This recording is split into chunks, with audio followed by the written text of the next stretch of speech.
शादी की रात मैं अपनी बहन की जगह दुल्हन बनकर बैठ गई। जब मेरी बहन का शौहर कमरे में आया तो कहने लगा, चलो हमने 2 घंटे के लिए जाना है।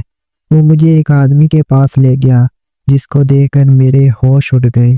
इसने शौहर को मोटी रकम दी और कहा, 2 घंटे के बाद मैं वापस ले जाऊंगा। मेरा नाम रेशम है। मेरी उम्र 27 साल है। हमारे घर में अम्मी, अब्बू और मेरी छोटी बहन सजीला रहती हैं। हम टोटल 4 लोग हैं। हमारा घर छोटा ज़रूर है मगर प्यार से भरा हुआ है। मैं अक्सर बीमार रहती थी। बचपन से ही कमज़ोर मिजाज थी। डॉक्टरों ने साफ कह दिया था कि मैं कभी माँ नहीं बन सकती। ये बात मेरे दिल पर हमेशा खंजर की तरह चुभती। मैं खुद को नामुकम्मल समझती थी। औरत के वजूद की एक पहचान उसकी ममता है और वो मुझसे छिन चुकी थी। मेरी बहन सजीला मुझसे 4 साल छोटी है। वो खूबसूरत है, गोरी चिट्टी हंसता चेहरा, बड़ी आंखें, जैसे किसी गुड़िया में जान डाल दी गई हो। अम्मी हमेशा कहती, रेशम तुम मेरी अकल हो और सजीला मेरी आंखों की ठंडक। मैं मुस्कुरा कर कह देती, अम्मी ठंडक तो जल्दी उड़ जाती है मगर अकल हमेशा साथ रहती है।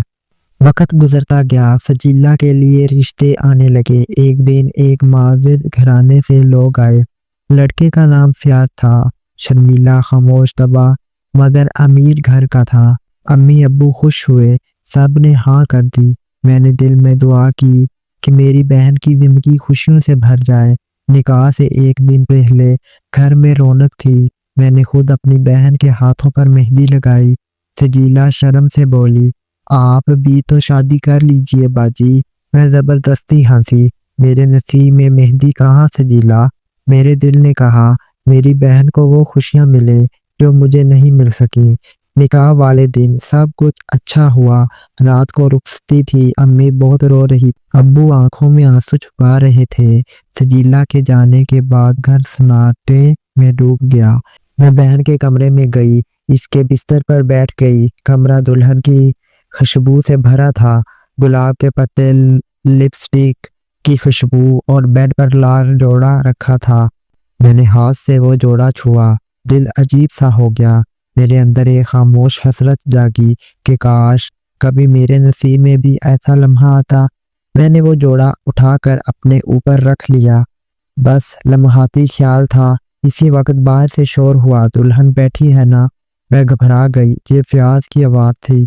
मैंने जल्दी से पर्दा ओढ़ लिया। दरवाज़ा खुला। वो कमरे में दाखिल हुआ। मैंने सांस रोक ली। इसने कहा, चल जल्दी कर, हमें कहीं और जाना है। मैं हैरान हो गई, कहाँ जाना है? अभी तो शादी हुई है। मैंने हिचकिचाते हुए कहा, कहाँ? वो बोला, बस खामोश रहो, 2 घंटे के लिए जाना है। मैं समझ नहीं पाई। फिर इसने मेरा हाथ पकड़ा, सख्त लहजे में कहा, वक्त ज़ाया मत करो सजीला। मेरा दिल धक से रुक गया। सजीला यानी वो समझ रहा था कि मैं रेशम नहीं सजीला हूँ। मेरी सांस रुक गई। अभी तक इसने बहन को देखा ही नहीं था। शायद निकाह की जल्दी में पहचान नहीं पाई। मैंने नकाब के पीछे से इसका चेहरा देखा। वो किसी जल्दी में लग रहा था, जैसे कोई गहरा राज हो। हम गाड़ी में बैठे। वो गाड़ी तेज चला रहा था। रास्ते में मैंने पूछा, कहाँ जा रहे हैं? वो बोला, बस थोड़ा काम है, तुम्हें 2 घंटे के लिए एक जगह छोड़ूंगा, फिर वापस आ जाना। मैं खौफजदा हो गई। कौन सी जगह? वो बोला, जहाँ अच्छे पैसे मिलेंगे। मेरे जिस्म से पसीना बहने लगा। मैंने आहिस्ता कहा, क्या मतलब? फयाज ने सर्द लहजे में कहा, बस इतना समझ लो कि तुम्हें 2 घंटे किसी के पास जाना है। अंकल हैं, शरीफ आदमी, तुम्हें कुछ नहीं कहेंगे। मेरे कानों में घंटियां बजने लगीं। मैंने चीख कर कहा, तुम्हें शर्म नहीं आती? मैं तुम्हारी बीवी हूँ। वो कहका मार कर हंसा, बीवी तुम? मैंने तुम्हें खरीदा है। मेरे पैरों तले से जमीन निकल गई। मेरे अंदर की दुनिया टूटने लगी। मैंने सोचा, या खुदा, ये कैसा धोखा है। मैंने कहा, मैं रेशम हूँ। वो हैरत से बोला, क्या कहा? मैंने निकाब हटाया। हाँ, मैं सजीला नहीं, सजीला की बहन रेशम हूँ। वो एक पल के लिए साकत हो गया, फिर बोला, तो तुम क्यों आई हो जहाँ?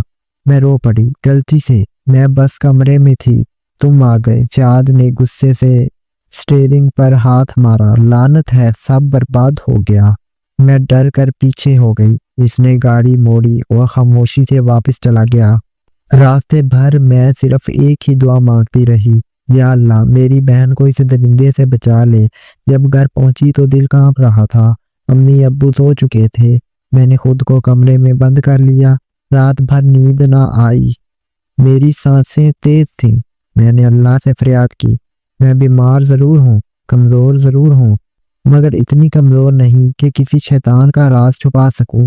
सुबह हुई तो सजीला वापस आ गई, चेहरे पर खुशी, होंठों पर मुस्कुराहट।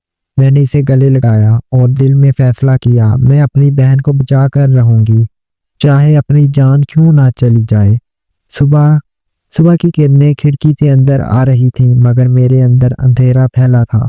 रात की बातें मेरे दिमाग में गूंज रही थी। फ्याज का मकरूर चेहरा, इसकी बातें, इसकी नीयत, सब याद आ रहा था। मैंने खुद से कहा, रेशम अगर अब भी चुप रही तो गुनाहगार तो होगी। मगर अगले ही लम्हे मेरी आंखों के सामने माँ और अब्बू का चेहरा आया। अब्बू का कमजोर बदन, अम्मी की लर्जती सांसें। अगर मैं बोली तो सब कुछ टूट जाएगा। सजीला की नई जिंदगी, इसका रिश्ता, सब बर्बाद हो जाएगा। मैं तड़प गई। मैंने सोचा कभी कभी सच बोलना भी जालिमों से ज्यादा जुल्म होता है। चंद दिन ऐसे ही गुजर गए। मैंने फ्याज को देखा, वो घर आता तो नजरें चुराता। मुझे देखकर जैसे पसीना छूट जाता। शायद उसे अंदाजा था कि मैं सब जान चुकी हूँ, लेकिन मैं खामोश थी। मेरी खामोशी उसके लिए खौफ बन चुकी थी। एक दिन मैंने देखा कि सजीला रो रही थी। मैंने आहिस्ता से पूछा, क्या हुआ बहना? वो बोली, बाजी फ्याज कहता है कि मुझे घर से बाहर काम पर जाना होगा। मेरे दिल में जैसे किसी ने खंजर मारा। मुझे सब समझ आ गया। मैंने उसे चुप करवाया और कहा, इसकी कोई बात ना मानना, अगर वो कुछ कहे तो मुझे बताना। मैं रात भर जागती रही। बारिश हो रही थी, बिजली बंद थी। मैंने मसल्ले पर बैठकर रब से फरियाद की, ऐ मेरे खालिक, मुझे इतना हौसला दे कि मैं अपनी बहन को इसकी तबाही से बचा सकूं।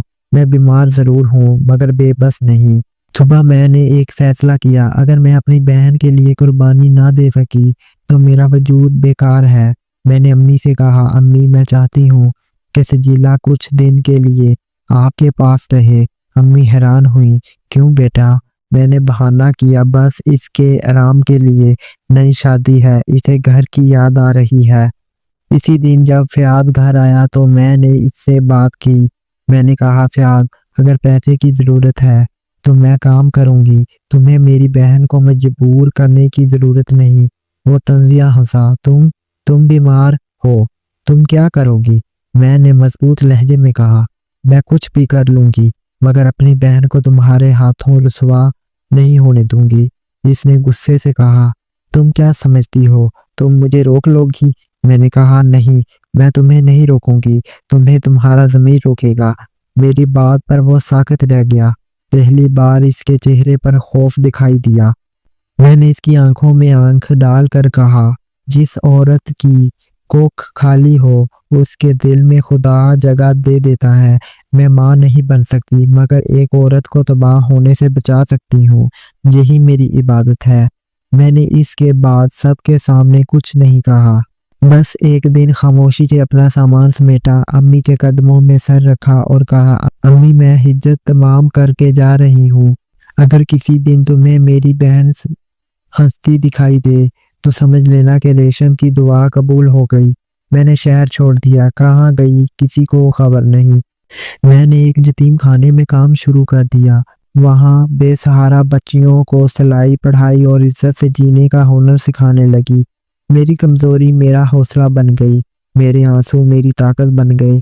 मैं हर इस बच्ची में सजीला को देखती थी जो किसी जालिम के हत्थे चढ़ सकती थी। महीनों बाद एक दिन अम्मी की चिट्ठी आई। लिखा था, बेटा सजीला अब हंसती है, फ्याज शर्मिंदा है, वो सब छोड़कर कहीं चला गया, तुम्हारी दुआ कबूल हो गई। मैंने वो चिट्ठी चूम कर आंखें बंद कर ली। मेरे होंठों पर मुस्कुराहट थी। मैंने रब से कहा, शुक्रिया मेरे मौला, मैं माँ नहीं बन सकी, मगर एक बहन को जहन्नम से बचा लिया। यही मेरी औलाद है, यही मेरा इनाम है। ناظرین آپ کو یہ کہانی کیسی لگی کمنٹ باکس میں اپنی رائے کا اظہار لازمی کریں، ملتے ہیں ایک اور کہانی میں۔